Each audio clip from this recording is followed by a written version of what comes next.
Tyler Thomas. Photo by Rikk Carlson. AAA Round Rock 4, Iowa 2-game recap. A Chesny Young single in the bottom of the second gave the Cubs a 2-1.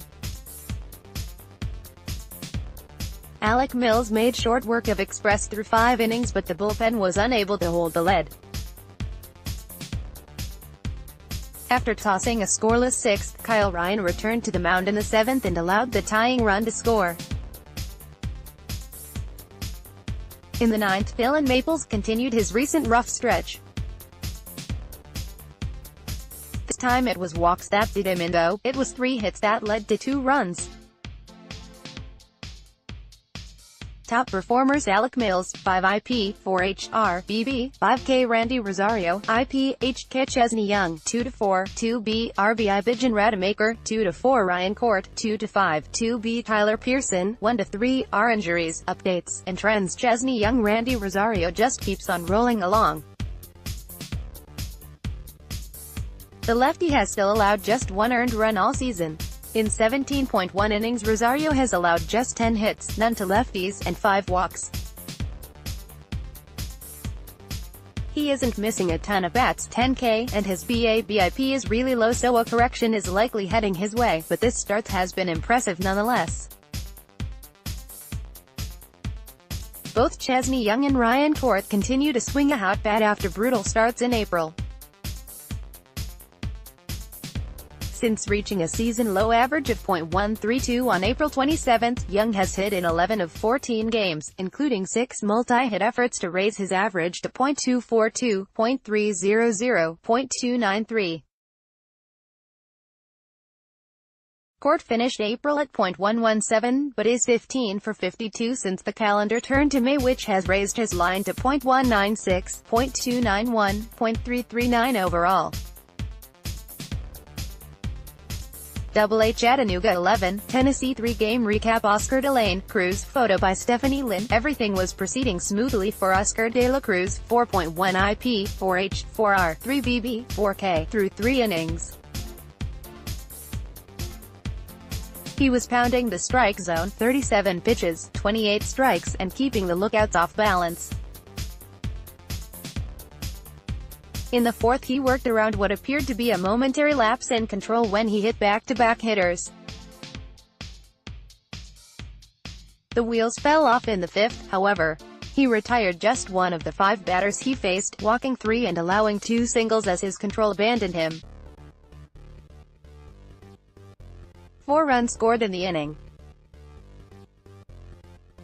From then on, the lookouts just kept adding, and adding, beating up on the normally reliable Tennessee pen to the tune of 7 runs over the final 3.2 innings.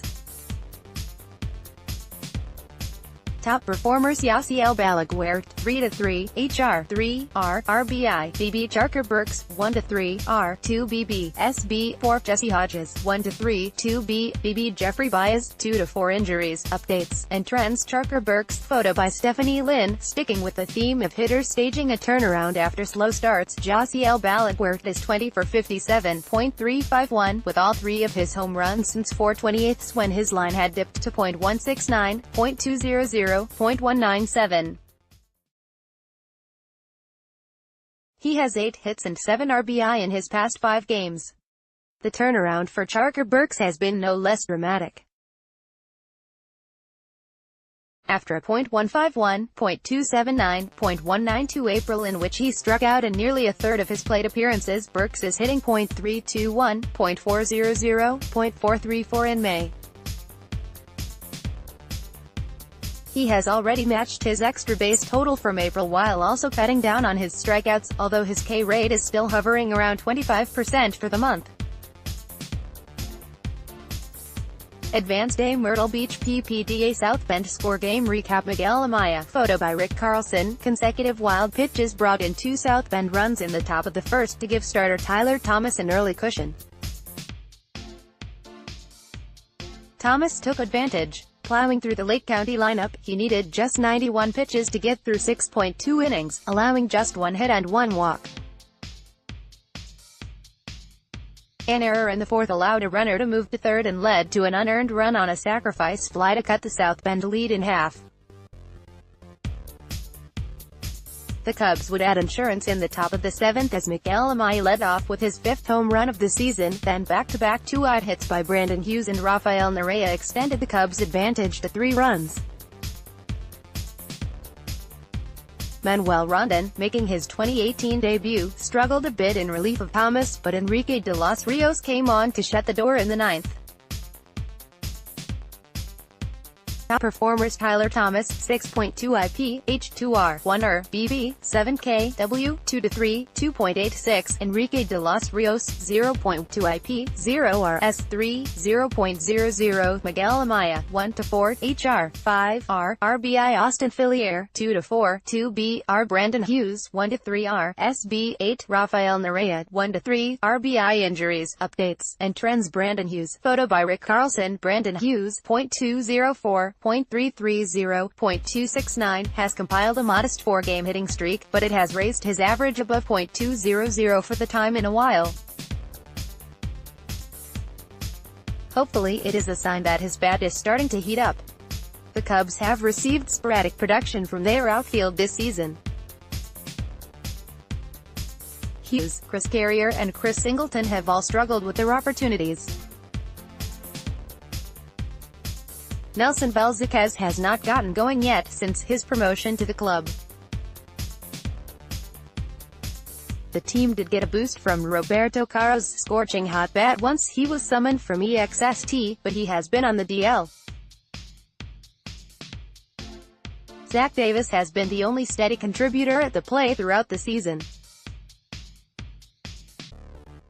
Austin Fillier is hitting .353 over his past 10 games to push his season lineup to .311, .421, .509. I would expect Fillier is in line for a promotion in June. Consistency at the plate, as expected, has eluded 19-year-old Miguel Amaya, .255, .325, .482, but he is on a hot streak at the moment. He is hitting .333 over his 6 games with a pair of home runs. His 5 dingers puts him in sole possession of the team lead. Outside of one bad start on the road in Cedar Rapids, Tyler Thomas has been dominant for the Cubs. The club's opening day starter has held the opposition to 2 or fewer runs in 6 of his 7 outings. He is striking out over a batter per inning, his K-to-BB ratio is 5-1, and opposing batters are hitting just .218 against him. Filed under Daily Cubs Minors Recap.